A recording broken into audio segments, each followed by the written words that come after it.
What's up, everyone? This is Kevin with the Sentient. We're a managed IT and cloud service provider.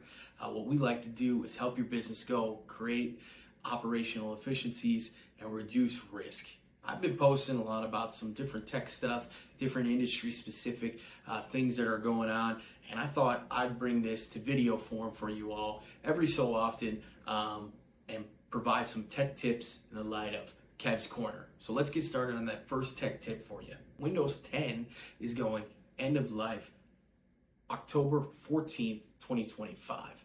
All right, and what that means for you is that if you stick with Windows 10 and don't do the upgrade by then, you will no longer be receiving Microsoft updates and security patches and bug fixes to your machine. So you're gonna wanna go ahead and check if your PC is eligible for that. All right, PC is eligible. You're gonna see that in the Windows update. It's the easiest option to go ahead and do it, and it is free. If you're not sure if you are meeting the right requirements or what your machine has, or don't see it and it's not popping up, what you can do is download the Microsoft Installation Assistant and have that run it manually to check on your machine and then go ahead and do the upgrade that way. Third option is a bootable USB drive.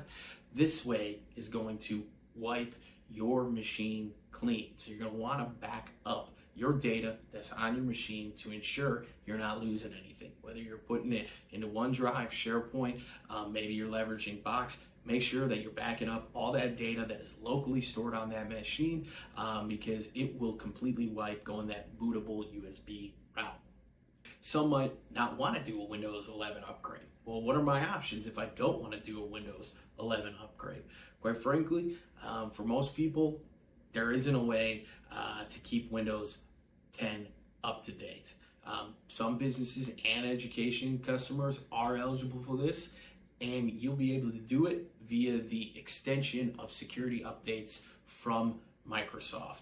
Now, that's called the Extended Security Updates, all right? And that is good for 3 years, only 3 years, and you're gonna have to pay every year for that extended security updates, okay? So you're gonna have to pay more money to Microsoft to have it on Windows, to keep Windows 10 for those security upgrades. Also, newer applications and some of the updates and changes might not integrate well with Windows 10 and might cause some operational headaches and some pain there. So just make sure if you want to keep it, it might be for a specific reason that you're having to keep it.